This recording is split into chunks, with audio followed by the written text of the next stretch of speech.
al aparato respiratorio en vías aéreas. Vías aéreas son los conductos que conducen el aire. Y finalmente, los pulmones, que es el lugar donde se intercambia el gas, el intercambio gaseoso.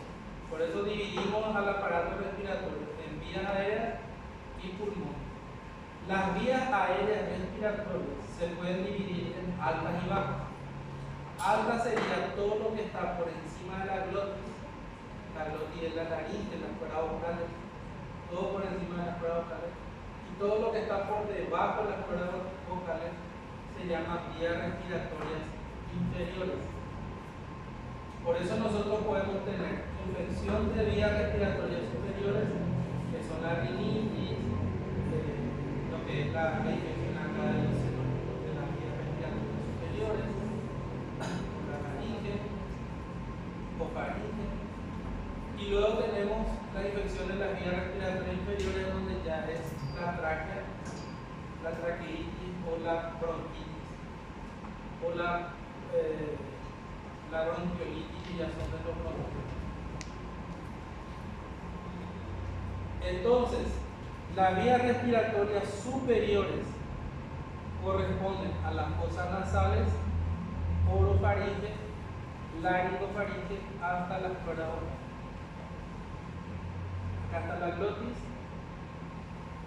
Por encima de las cuerdas vocales, por encima de la glotis sería vías respiratorias superiores, por debajo sería vía respiratoria inferior.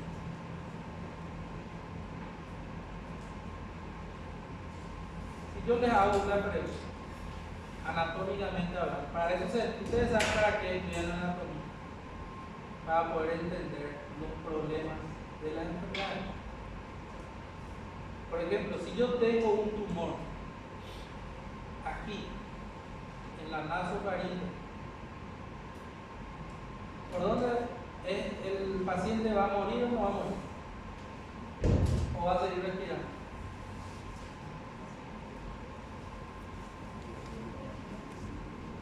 ¿Qué piensa usted? Seguir respirando. Por la boca. Por la boca va a respirar por la orofaringe. ¿Por qué? Porque si hay un tumor acá arriba, en la laringofaringe, el paciente va a respirar por la boca, no se va a morir. Si tiene un tumor acá en el pulmón derecho, en el vértice del pulmón derecho, ¿el paciente va a morir o no va a morir? No va a morir. Va a estar ahí en el tumor, va a crecer como una planta que crece normalmente. Hasta el día que crezca demasiado de bueno, dificulta el problema. Pero este paciente no va a morir, porque va a tener el otro pulmón en el cual va a poder respirar y el aire va a entrar y va a salir ahí sin ningún problema al lado. Hoy una alumna de un colegio, Juan 23, después me hizo una entrevista. ¿Quién es la escuela Juan 23? Me dijo, la pregunta era ¿qué yo pensaba cuando o sea, ¿qué es lo que más veo cuando el paciente dice que va a tener cáncer? Y la gente pues cree que cuando va a tener cáncer, que ya se va a morir, ¿verdad? Y es razonable eso, todo el mundo tiene miedo, ¿verdad? Uno tiene un cáncer y dice, me voy a morir, pero el cáncer no es sinónimo de muerte. Yo puedo tener un cáncer y no me voy a morir, como recién le estaba diciendo. Va a tener ahí el tumor, pero no se va a morir. Porque depende de la localización, depende de la estadificación, depende de muchos factores. Ahora, si ese tumor está causando una falla respiratoria, una falla hepática, una falla cerebral, ahí sí se va a morir. Ahí podemos decir que sí, pero el cáncer no es sinónimo de muerte.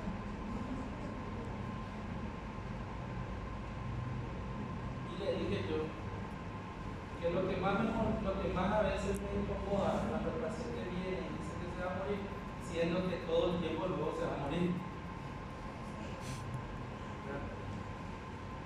Algunos porque pierde Olimpia se va a morir. Luego, poco mamá le dice, y algunos se van a morir porque juegan carreras en la ruta. O toman como borrachos y empiezan a la discoteca y se pueden morir. Es más riesgoso que el cáncer. O hoy en día ven los youtubers y esos que se van en esas casas más lindas, en los restaurantes más lindos. Después él se va y había sido un restaurante full que no tiene nada que lo que dijo el youtuber y se va a morir por eso, por depresión. Por culpa de la influenza, tiene depresión. No le gusta nada. La influenza te muestra lo mejor de lo mejor. Después vos te vas en esa casa, su sándwich es así chiquitito, no es rico, no hay comunidad. Acá hay un taller de motocicleta, vos te sentás acá y acá está el restaurante. No te muestra el taller de motocicleta sucio que está ahí al lado del restaurante. Pero el youtuber viene, el influencer viene y te dice la mejor picada, la mejor esto. Y vos te seguís, te vas a deprimir, no te vas a... Por eso las personas hoy en día son muy depresivas, por culpa de ellos. Hasta ellos son deprimidos. Pero influencer eso, su vida en realidad es otra cosa, son todos depresivos, por culpa de ellos mismos, por lo que ven, no es la realidad. Yo no le he dado más caso a ningún influencer. Una vez me encontró allá donde se come asado, la gran 7 ahí en el barrio Don Bosco, una vez la gran 7. Me fui, no había nada. Su mesa estaba desnivelada así, porque había una vereda así, no podía ni sentarte para comer. ¿Qué? Nunca más le hace caso a esto. Así que no les sigan ustedes, no vayan a pensar que es. Vayan nomás y ustedes experimenten su propia realidad. No se ilusionen. Ahora, que haya un tumor aquí en la tráquea es otra cosa. Ahí sí se va a morir. Porque la tráquea es la vía respiratoria principal. Imagínense que haya un tumor acá en la tráquea. ¿Qué le vas a ofrecer al paciente? Nada no le puedo ofrecer. Solo quimio, radio, de repente, si da la ventaja, se puede achicar el tumor. Pero se va a morir. Si hay un tumor en la carina traqueal, peor todavía, se va a morir. Porque un tumor de 3 centímetros le va a matar. Porque ese tumor de 3 centímetros puede cerrar la carina traqueal y el aire no va a pasar ni al pulmón izquierdo ni al pulmón derecho. Y aunque vos le pongas oxígeno, no se va a poder salvar, y aunque le haga una traqueotomía, no es la solución porque el tumor está en la carina traqueal. O más nota. Ahí sí estamos. Por eso que la tráquea es la vía principal, el elemento principal de la vida. Se divide en bronquios principales, derecho e izquierdo, que a su vez se subdivide en bronquios. Y estos bronquios lobares se subdividen otra vez sucesivamente en los bronquiolos y finalmente los bronquiolos se dividen en los conductos alveolares, los sacos alveolares y por último los alveolos, que fue lo que les mostré. Los alveolos son estos pequeños circulitos que ven aquí abajo, como un racimo rugoso, en donde cada una de ellas recibe la cantidad de aire que le llega ahí dentro del pulmón. El pulmón derecho, ya que saben tanto de la anatomía, ¿cuántos lóbulos tiene? El pulmón izquierdo, 2 lóbulos. Muy bien. La vía respiratoria inferior son las laringes propiamente dichas, por debajo de las cuerdas vocales, y a partir de ahí la glotis por debajo, la tráquea, los bronquiolos y todas sus divisiones que son finalmente los conductos alveolares, sacos alveolares y alveolos. Los pulmones son dos órganos de forma piramidal de vértice superior y base inferior. Ustedes saben lo que es un cono. ¿Conocen el cono que usan los camineros? Si yo hago y corto al cono por la mitad, va a quedar un semicono y otro semicono, ¿verdad? El pulmón, o los pulmones son semiconos. Tienen dos caras, una cara medial, que es mediastinal, y una cara lateral, que se llama costal. Y luego tiene un vértice y una base, que no es cara. Según la Target es cara, por eso acá dice 4 caras. La Target es americana, yo sí en ese más. Se equivoca. Por eso pongo de propósito, porque todo el mundo acá en la facultad usa la Target. La Target es el peor libro de anatomía de la Target. Tiene más errores que el árbitro de Cerro Porteño contra. Contra Libertad. Más errores que ese árbitro. ¿Cuál es mejor? ¿Eh? ¿Cuál es mejor? Libro de anatomía. El mejor es el que está escrito por texto. No hay más. No se escribió más porque es un libro clásico.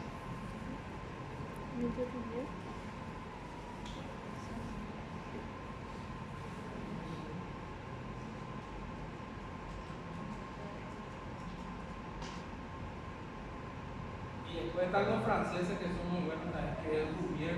¿Conoce el libro de Rouvier? Ese es muy bueno, solo que es muy complicado, ¿no? Porque los franceses se complican nada. Pero no tiene muchos errores.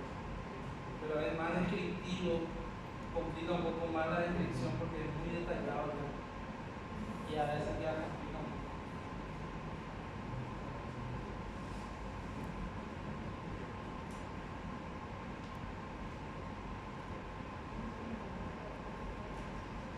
El pulmón izquierdo pesa 760 gramos.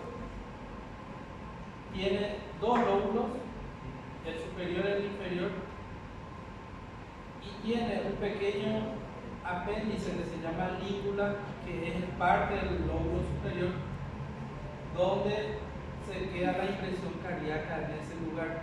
Por eso que el pulmón izquierdo, fisiológicamente hablando, es más pequeño que el derecho. El derecho pesa 800 gramos y el izquierdo pesa 760 gramos. Posee 10 segmentos broncopulmonares: apical, apical superior, apical, apical posterior, apical, apical anterior. O sea, superior tiene superior, anterior y posterior. El lóbulo superior se llaman segmentos, que son zonas donde llega el aire y de acuerdo a la ramificación de los bronquios. Luego, el segmento lingular, que sería lo que sería el lóbulo medio del pulmón derecho, tiene lingular superior y lingular inferior, que son dos segmentos: lingular superior y lingular inferior. El lóbulo superior tiene tres segmentos: apical superior, apical anterior, apical posterior. Y el lingular superior, lingular inferior. Y la base del pulmón izquierdo tiene 5 segmentos: anterior, posterior, lateral, medial y superior basal. Superior basal es la parte más superior de la base, luego la anterior basal, posterior basal, lateral basal, medial basal.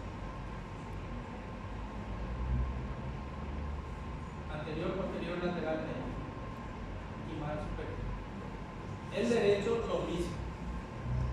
El derecho es más pesado, pesa 800 gramos, tiene 3 lóbulos y posee también 10 segmentos: superior, apical superior, apical posterior, apical anterior.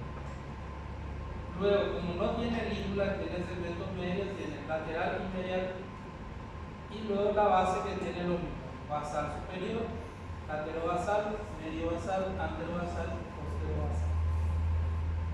En total son 10 segmentos. Quedaría así. Estas son las segmentaciones pulmonares. De ahí que si yo les digo, bueno, hay un tumor en el segmento lingular superior, ustedes ya van a saber que el lingular superior es el pulmón izquierdo y van a saber que el tumor va a estar aquí. Lingular superior. Si le digo lingular inferior, ahí va a estar el tumor. Si le digo, por ejemplo, pulmón derecho, ¿verdad? Segmento del lóbulo medio, lateral y medial. Tumor lateral, tumor medio. Los segmentos sirven para ubicar al tumor y no solamente para ubicar, sino también para determinar el sitio segmentario afectado. Porque yo puedo hacer una cirugía pulmonar y sacar el segmento medial del lóbulo medio, puedo sacar ese segmento, sacar el tumor, saco el segmento, eso se llama segmentectomía pulmonar, se saca un segmento, el resto sigue funcionando.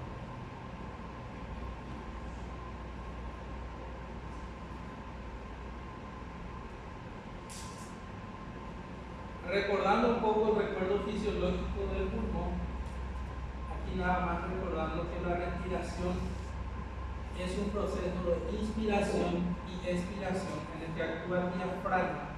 El diafragma, por ejemplo, se eleva y desciende. ¿Qué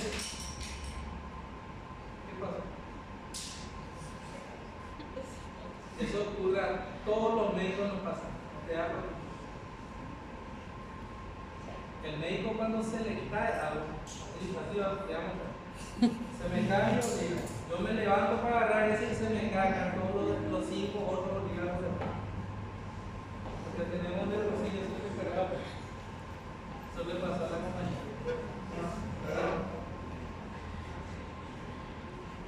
La respiración es un proceso de movimiento de músculo, movimiento diafragmático. El diafragma se contrae y desciende en cada inspiración. Cuando yo inspiro, mi diafragma se contrae y desciende. ¿Y qué pasa cuando el diafragma se contrae y desciende? Aumenta el diámetro vertical del tórax.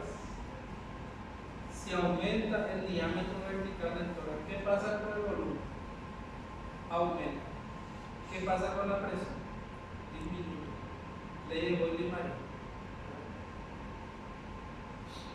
Los músculos intercostales que están acá entre las costillas se llaman músculos intercostales externos. Son los que elevan las costillas aumentando el diámetro transversal del tórax. O sea, el tórax aumenta verticalmente y aumenta transversalmente. Verticalmente el diafragma y transversalmente los músculos intercostales externos, produciendo la caída de la presión y creando un gradiente entre aire alveolar y espacio pleural para que el aire ingrese hasta el aparato respiratorio. Ingresa gracias a la contracción del diafragma hacia los músculos intercostales externos. El diámetro vertical y transversal del tórax aumenta, la presión cae por debajo de lo normal, entonces el aire ingresa a los pulmones. Cuando expiramos, el diafragma se relaja, disminuye el diámetro transversal y horizontal del diafragma, junto con los músculos intercostales internos. En este caso, los internos son los que aproximan la costilla, disminuyendo la caja torácica. La presión aumenta, entonces el aire sale hacia afuera. ¿Se dan cuenta ustedes que la presión atmosférica, que es el ambiente donde nosotros estamos, tiene un ATM? ¿Cuánto es un ATM? 760 milímetros de mercurio. Cuando yo inspiro, la presión dentro del alveolo es menos 1 milímetro de mercurio con respecto a la presión atmosférica. En aparato respiratorio, nosotros utilizamos dos términos de presión. Uno se llama presión manométrica y otro se llama llama presión barométrica. La manométrica se mide en milímetros de mercurio. Por ejemplo, un ATM es igual a 760 milímetros de mercurio. ¿Sí? Esto se llama presión manométrica, porque está en referencia a una unidad manométrica como el mercurio. En cambio, barométrica es ya una expresión relativa a otra presión. Yo puedo tener presión alveolar en la inspiración es igual a menos 1 milímetro de mercurio. Y la alveolar en la expiración es más 1 milímetro de mercurio. Con respecto a qué significa menos 1 y más 1, significa referente a eso. Por ejemplo, cuando yo inspiro, la presión dentro de mi alveolo, ¿cuánto va a ser? ¿Menos 1 o más 1? Menos 1. Por eso va de 760 a 759. Eso genera el gradiente de que el aire ingrese en los pulmones. Por eso que la presión barométrica dentro del alveolo es menos 1 milímetro de mercurio en la inspiración. Y en la expiración es positivo. ¿Por qué? Porque cuando yo voy a inspirar, el aire entra, pero cuando voy a expirar, el aire sale. ¿Por qué sale? Porque yo le venzo a la presión manométrica, a la presión atmosférica, que es 760. Tengo que usar 761. Y ahí le venzo y el aire sale. Si yo no venzo a la presión, no va a salir. Tiene que manejar muy bien los valores manométricos y barométricos de la respiración. Por ejemplo, si hacemos una comparación tórax y abdomen, cuando ustedes van en una fiesta, por ejemplo, ahí había una discoteca ahí en el kilómetro 7, se llamaba, ¿cómo era? Se llamaba un día había acuchillado ahí. Cada fin de semana venía cada uno con un cuchillo en el tórax y no en la.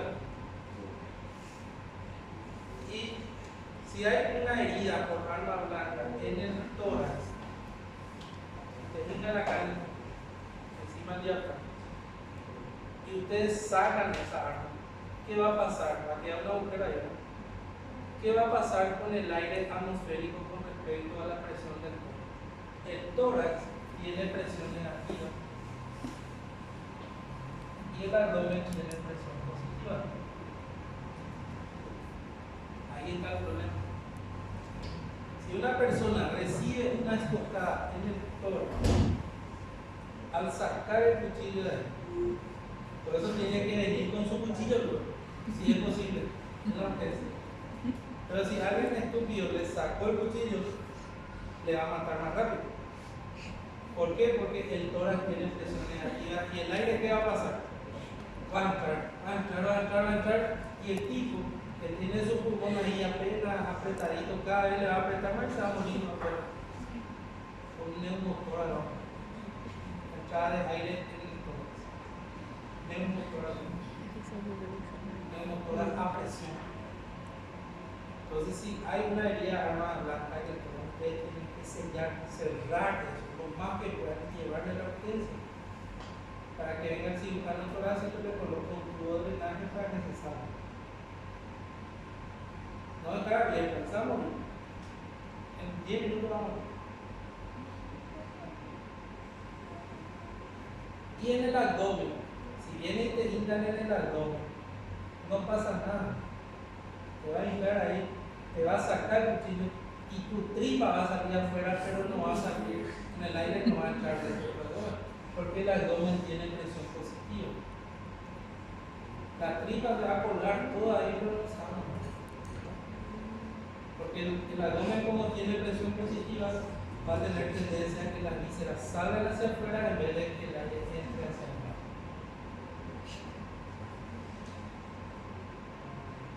Porque el tórax siempre tiene presión positiva negativa. El único lugar dentro del tórax donde existe presión positiva es el alveolo.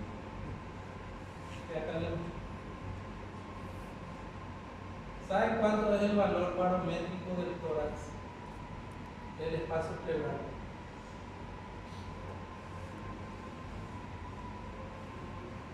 El espacio pleural, la pleura o el espacio pleural,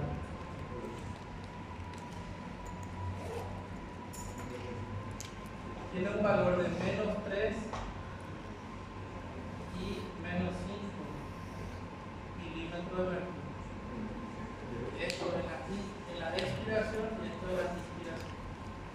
Cuando nosotros inspiramos, metemos el aire dentro del alveolo, pero el espacio pleural es el espacio que está entre las ambas pleuras. ¿Se acuerdan? Espacio pleural. Ahí la presión siempre es negativa. -3 en la expiración y -5 en la inspiración. Cuando inspiramos la presión es -5, cuando expiramos es -3.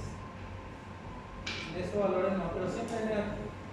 En cambio el alveolo lo que puede ser positivo, +1 o -1 de acuerdo al momento respiratorio, -1 en la inspiración y +1 en la expiración. El alveolo es otro lugar, no es el espacio pleural.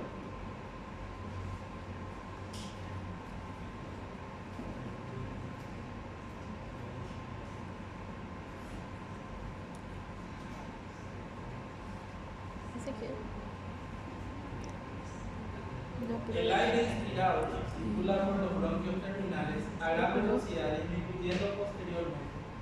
Y esta disminución está dada por la gran ramificación y aumento del área transversal del tórax. El pulmón vuelve a recuperar su posición gracias a su gran elasticidad en forma pasiva. El pulmón es elástico. Cuando ustedes insuflan, se va a llegar el vuelta a recuperar su longitud porque tiene una capacidad de elasticidad para recuperar su forma. Entonces, el aire inspirado circula por todos esos lugares a gran velocidad y luego ya con menor velocidad las ramificaciones más pequeñas. Bueno, 18 y 15. Esta parte de los alveolos vamos a dar la segunda parte, ¿sí? La próxima semana. ¿Y qué día es que ustedes tienen libres sus días libres? ¿No tienen? ¿No tienen?